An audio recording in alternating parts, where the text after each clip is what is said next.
bene, hai 35 minuti e dici se ti dobbiamo staccare dalla sedia come mosse. È questo. Vuoi che ti prestiamo?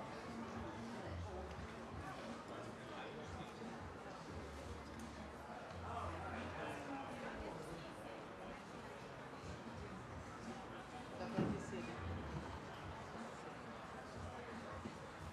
Come al solito. Gio, se poi hai dei problemi fammi dei gesti che in qualche modo fai.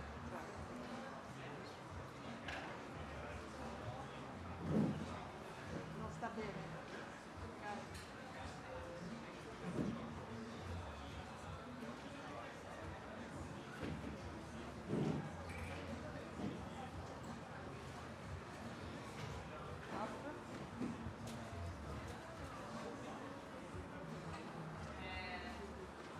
Questo errore.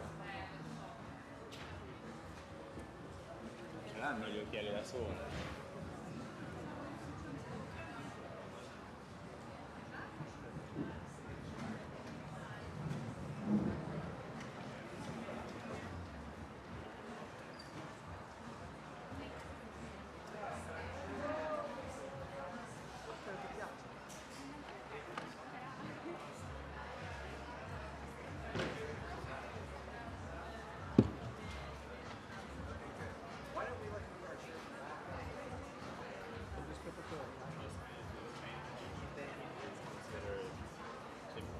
Okay.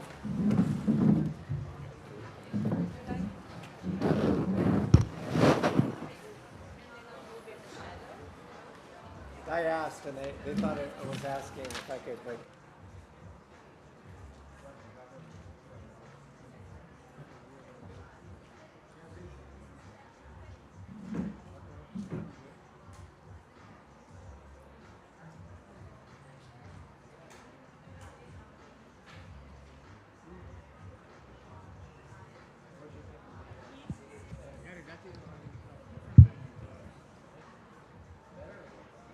Gli porto il microfono.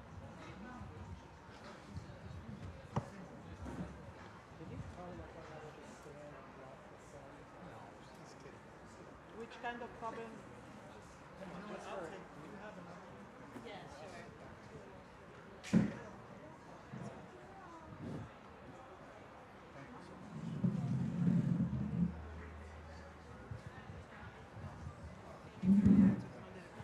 yes, it is.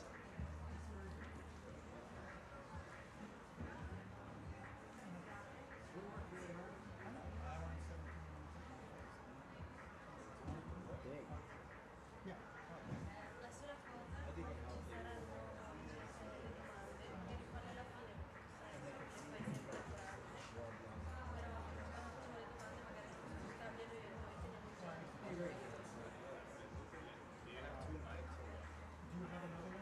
I have another one, but at the end we have some questions from the audience. And you have to share the, yeah. Dopo sì, quando ci sono le domande ne teniamo si scambiano magari su questo. Sì, adesso provo. Ah, ok. Come vuoi, perché mi ha chiesto adesso se...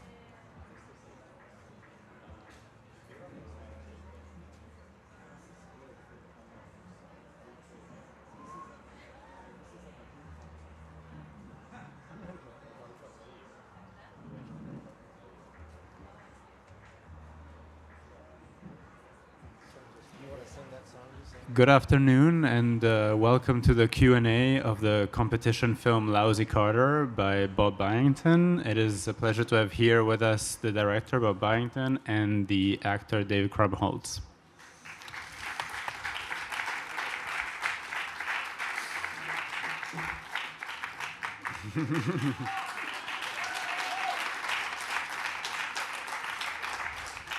Thank you. Thank you. We're particularly happy to have to be able to have David here with us, considering the ongoing Screen Actors Guild strike. He was given a waiver to attend the festival, as the film doesn't fall into the focus of the strike. But condition of the waiver is that we keep all discussions on this film alone. So when we open up the floor to questions, please keep your questions about Lousy Carter. To start off, Bob, I'd like to ask a bit of a trivial question that then leads to maybe a discussion of your method together. When I was rewatching the film just now in the film, there was a moment I saw in the scene where Lousy tells the girl that she has a skin graft, and a skin tag, yeah, and she retorts about his face having all sorts of problems. His reaction shot, is that a blooper or was that planned? We left that in. All right, so is that representative of your method to work in this intuitive way? I don't know. It's kind of damned if you do, damned if you don't kind of thing. Like I didn't want to cut it because I really liked it a lot. I didn't feel like if we reshot it and tried to do it, I didn't think we would get it, the spontaneity. And so it was difficult. I don't know what it was like for you watching that. I don't know. I mean, it's all right. Bye-bye. He's really leaving. Oh, boy. He's gone. Oh, no. Yeah, it was I improvised the line, and she came back with a very quick retort, which I wasn't expecting, about my face. I thought it was hilarious. And, you know, I think it's actually a nice moment, cuts tension, so. Mm-hmm. But then when David is laughing at the Undertaker and we spin the camera back to him, he's acting. I mean, he's doing that intentionally. So it collapses. You can't really tell. Mm-hmm. So could you maybe then elaborate to the extent that you, David, as a performer, had the freedom to model the character and to influence the comedy? Yeah, I mean, look, there's so much of this character in every second of this film that by no fault of my own did I influence. I mean, it's a very exposing role. You know, I was exposed as a fraud. No, but I knew that, you know, the film was a Krumholtz-centric film. Mm-hmm. Which, you know, I don't often get to do, and it was fun to do that. But, you know, the dialogue was so heavy and so well written that I just showed up and kind of said my lines as best I could, and I didn't think about specific delivery. I didn't make a lot of choices. Sometimes it's better to just let things happen in a performance than make too many deliberate or calculated choices. And in terms of the comedy you like, or the comedy you like to make, Bob, in the last days you've mentioned to me Schizopolis by Soderbergh, and which I assume no one has seen.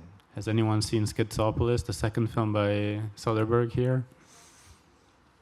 No. Well, I think it's on YouTube now. It's wonderful. I highly recommend that everyone go home and watch Schizopolis. And another one you mentioned, which is very different, is Preston Sturges. So I was wondering if you could talk about, I don't know if these specifically, but yeah, your understanding, your ambition with comedy, and maybe using these examples. Well, the answer would be to try to be as simple as possible. And the films that you're mentioning would exhort me to simplify the process as much as possible, and to reduce the artifice as much as possible, on behalf of the idea of people being able to enjoy the film.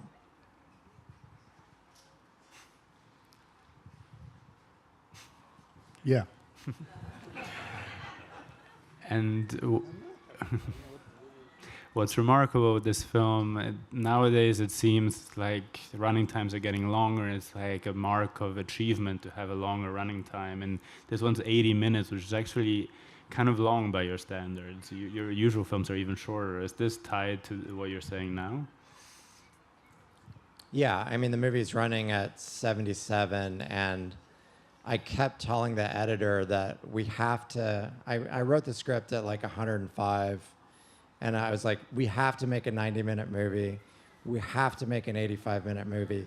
We have to make an 80-minute movie. And I just kept doing that in a way that I really made a fool of myself. But it also like caused us to keep material that I think we would have thrown out sooner. And ultimately, our producer, who's a distributor in the United States, said it doesn't matter at all if the movie's 77, 83, 80. It doesn't matter at all. And I believed him. But yeah, most of the movies are sort of on a collision course with a 75-minute type running time. And I don't really know why that is. There's a big filmmaker for me named Aki Kaurismäki, and he likes to make like 70-minute movies. And I saw those movies when I was in college, and they were like really influential movies for me. And Match Factory Girl, which I know some of you have seen, is 68 minutes long, and it's one of my favorite films. Is there any questions from the audience? Raise your hand, and we'll get a mic to you. There's one over here. Can we get the mic? Thank you.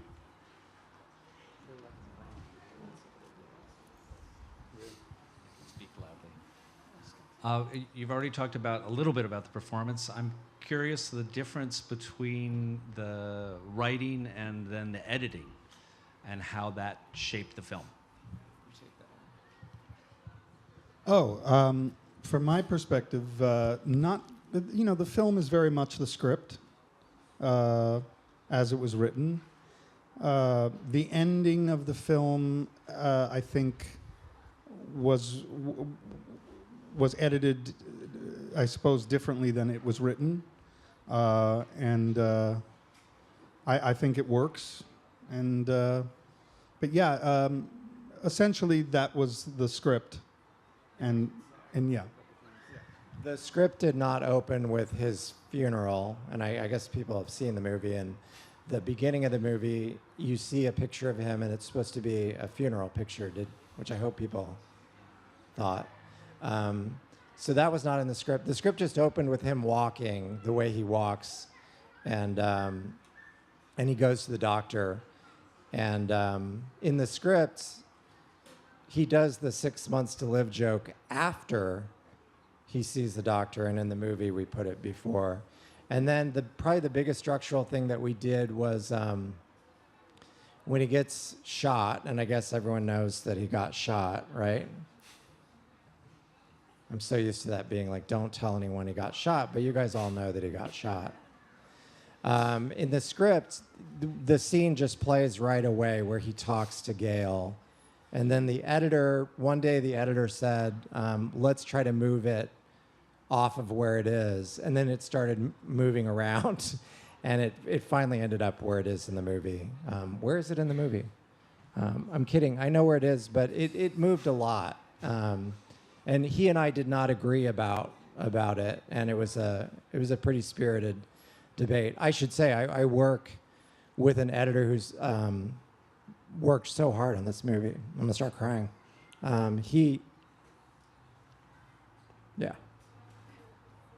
He's such a big part of this. So.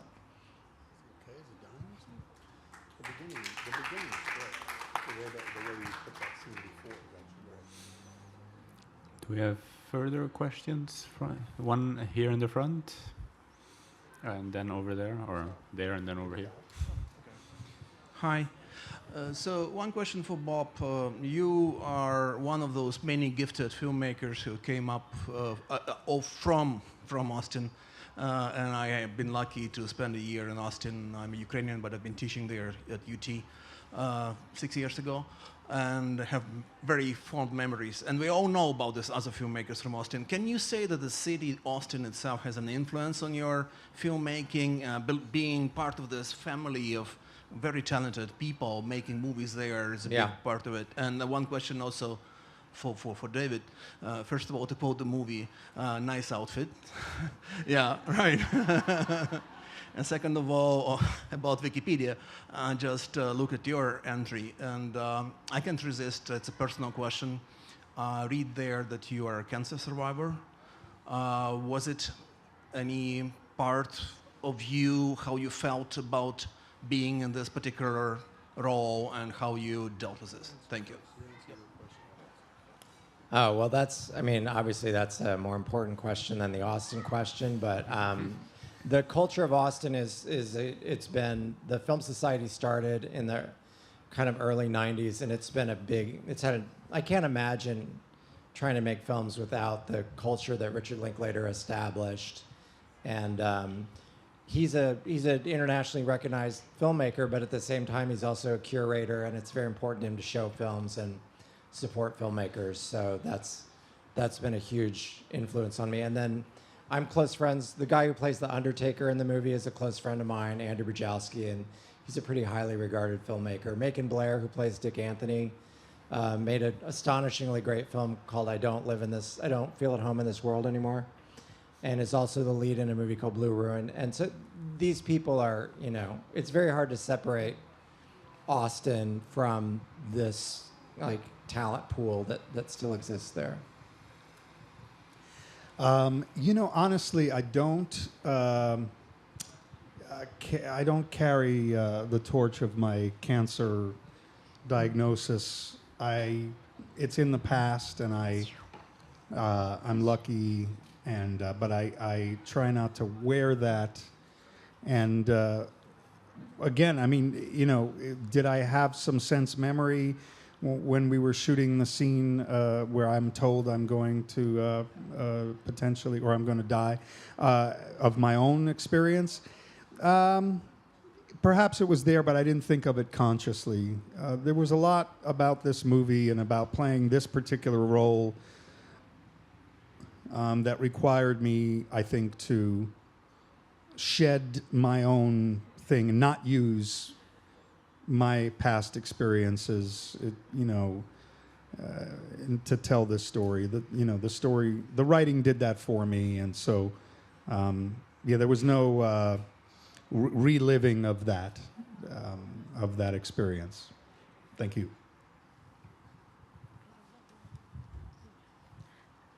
Thank you for your work, and thank you for the 80-minute duration of the film. Again. I also feel it's the perfect time for a film. Picking up from a comment that you made inside during the introduction of the film, that we just live in Texas, we have nothing to do with what is going on there. Mm-hmm. The film is quite dark in its comic way. It's dark comedy. At least that's why I saw it. And it's a critique, as I saw, to a little bit the health system of the States, and a little bit also about how easy it is to get a gun and just shoot someone in a public space. So was that your intention towards this, like a critique on the country that you work and live? I think it plays more like a critique when you play it in Europe than it does. I mean, we could talk about school shootings, we could talk about guns in America, and we could just talk about that and nothing else.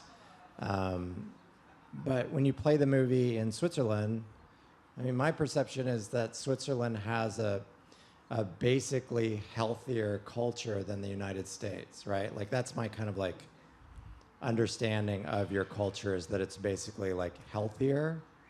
And I could be wrong because I don't really know much about Switzerland. I've been here a few times, and I observed that education seems important, healthcare seems important, nutrition seems more important. Like, there's not a lot of junk food options in Locarno.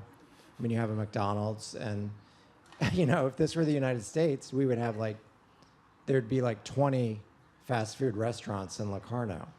And so yeah, in a sense, it's an indictment of some of the things you're talking about, but I don't know that it plays that way in the United States. I think it plays that way here, which I'm happy about. I'm happy that it plays that way here. Anything? You know, the film is an encapsulation to some extent, and perhaps not intentionally, like Bob is saying, of lots of issues within the country. You know, really, it's a film about someone who is on the surface easy to be judged and scrutinized and canceled, and yet we see that he, if you you know, the film, he nothing. He doesn't do anything bad. He's just an off-putting person, according to his friends. But it seems to me that the overt reaction to the film is that he's actually quite relatable, and so when the ending occurs, when what happens in the end happens, I think I think it's a haphazard statement about how quickly we are to dismiss people in the United States, how obsessed we are with cancel culture and ego death. That's it. He told me to take. He told me to stop, so I'm stopping. Buonasera, però parlo solo italiano, va bene? Sì, se Lo la tieni traduci corta tu? traduco io. Certo, ok. Allora, prima di tutto tanti complimenti, il film mi è piaciuto tanto. E questo personaggio, il protagonista, secondo me, Lousy Carter, è diventato un po' il capro espiatorio di tutte le frustrazioni degli altri, perché lui è troppo buono e non riesce tanto a reagire. Perché la scelta di questo finale, quando sembra che lui prende atto e sembra voler cominciare a farsi valere? So firstly, congratulations. I like the film a lot, and my impression is that the character of Lousy Carter is basically a scapegoat for all his friends. And why kill him off when he's finally starting to become a better person? Is that a rhetorical question? Or, I think that's a great question, and you know, I don't know. I just knew I had written half of the script before I knew that he was going to get shot.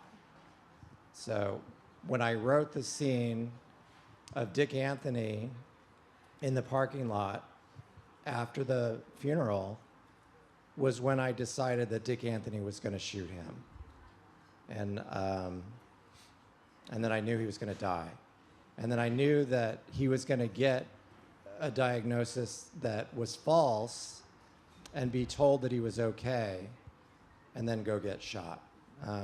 But I didn't start the script really with an understanding of some of the things that ended up being in the script. And I was very interested in my own, like Dick Anthony's a very interesting character to me.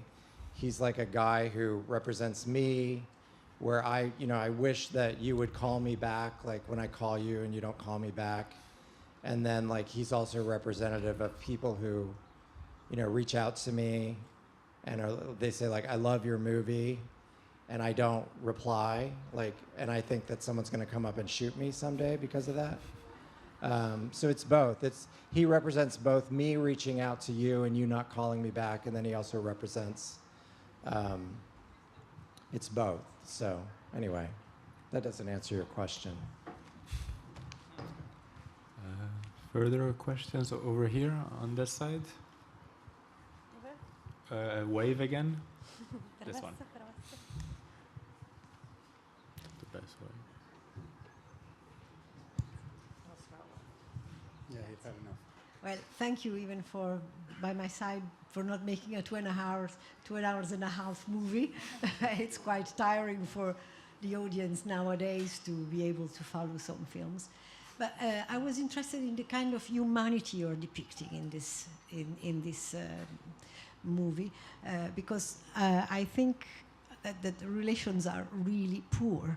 I mean, really, they're so cynical. Gail is impossible to look at, and from my point of view.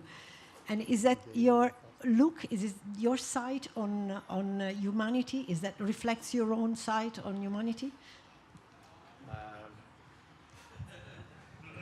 Am I cynical about relationships? No. No. I'm just bad at relationships. I'm not good at it, and that's what the movie's about. I'm really bad at, like, wittingly and unwittingly, I just fuck up constantly. I do it on purpose. I do it accidentally, and I'm constantly dismayed by mistakes I make interacting with friends, and relationships, family. And that's, I didn't realize that. I just started the movie. I wanted to call him Carter. Like, I knew that I wanted to call him Carter. I didn't have a first name for him. And then I was like, well, I'll call him Lousy Carter. And there's a scene that's not in the movie, like how he got his name. If you still know the lines, you could do that scene.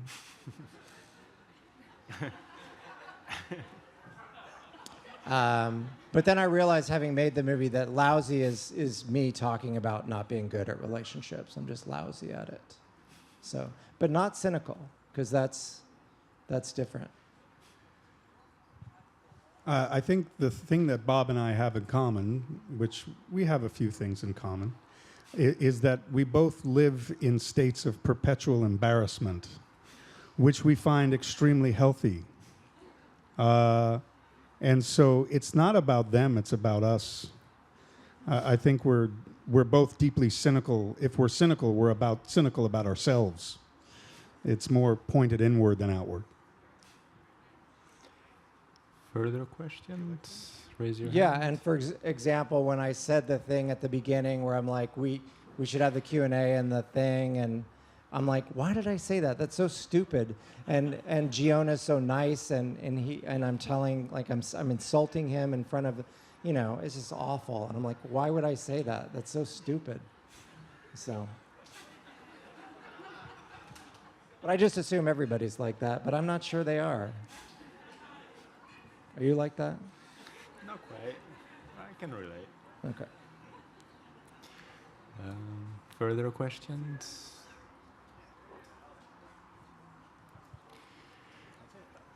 Well, I can ask for further questions. David, so you've acted in both poles of American filmmaking, the mainstream, very big budget films, and these kind of more independent productions. I was wondering, as an actor, if you could tell us what the respective rewards and satisfactions are in these two worlds. Well, I feel lucky to do all of it. It's a privilege to get to do what I do, and so I give as much of myself as I can. In terms of doing, I don't really see the difference other than the sort of logistic difference. A story is a story. Logistically, however, obviously smaller films like this are made in less time, are made for less money, and that factors into every part of the process. I kind of love filming under pressure. I absolutely find it exciting. I also loathe sitting on a big budget movie set and waiting to shoot half a scene a day, all day long. Luckily, I've also had the experience of working on larger films that move like independent films. Independent films don't have the luxury of moving at the speed of a mainstream, bigger budget film. So for me, there's very little difference other than logistically, but it's not my business to think about that. I enjoy the chaos of smaller movies. On a mainstream big budget film, if something goes wrong, they can fix it. Typically, on a smaller film, if something goes wrong, the day is shut down, you know, and you have to make up that day. So the part of me that enjoys chaos likes making smaller films, as tiny as possible. And, you know, I get to play more colorful roles, lead roles in smaller films, and I'm given carte blanche to create things because there isn't much time to discuss, and whereas you're micromanaged a bit in a mainstream film, they're wanting something very specific and they want it now. So you know, it's a much more independent sort of freedom on independent films and smaller independent films. Thank you. Do we have, is that a picture or a question? Just a picture. It's a picture. Bob, picking up on the question from the person in the front that has left now, about the dimension of social critique in the film. The Great Gatsby is very central to the film, and obviously The Great Gatsby is the paradigmatic treatise on the American dream. I was wondering whether the idea of putting it in the center like that is your wish on, like, saying like a reflection on the status of the American dream today, which is almost exactly 100 years later. Yeah, I hadn't really put that together. The Great Gatsby has always been a very special book to me, and part of it being special is I assume it is special for everybody. I know that it isn't, but I just assume everybody loves it the way I do. And so it made a lot of sense to me to depict a teacher who only taught one book, The Great Gatsby, even though that's obviously strange. It made all the sense. It just made sense to me to do that. And as far as the parallels and the, like Gatsby gets shot at the end, Lousy Carter gets shot at the end, that was not deliberate. That happened accidentally. And I mean, I'm just curious. I assume most people have read The Great Gatsby. I mean, nobody? Of course. Is it a popular book here? It is? Yeah. Okay. I was just curious. And it's weird to me also that it's like turning 100 because I'm kind of older and we read it in high school. And so not that it just doesn't, it's weird to me that it's as old as it is. Did you read it? Yes. We could be funnier if we were sharing a microphone, but we decided that we didn't want to be as funny as we are. I mean, I love that so much is being applied and implied by the film, but really and truly, it's a comedy. You know, the divine comic joke. He finds out he's going to die, then he finds out he's not going to die, but he dies anyway. I mean, you know, it does. It's not a statement piece, I don't think, Bob, and it's a comedy. Yeah. I mean, I think that I was thinking of specifically that famous line of the book when he's like boats, what is it, row on boats against the current or something. Yeah.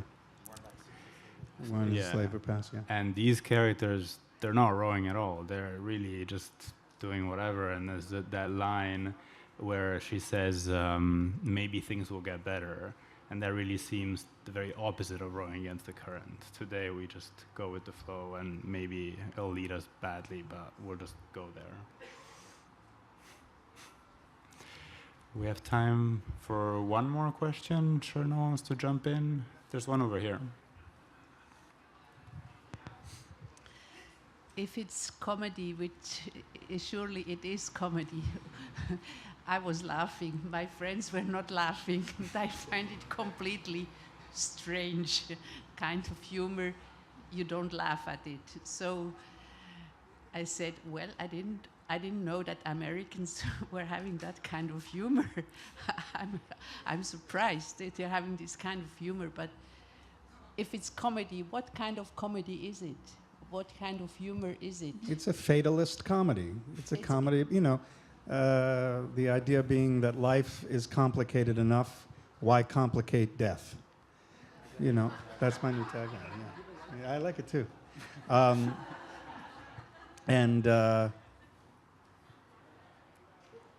You know, death is very much a part of life, whether we like it or not. And the fact that people don't like it is funny, because it happens to everyone. We met with a reporter earlier today who divulged that she had a sick family member who was also passing, in the process of passing. And she said it helped her process some of the grief, being able to laugh through the tears. And that's a high compliment for this film, I think.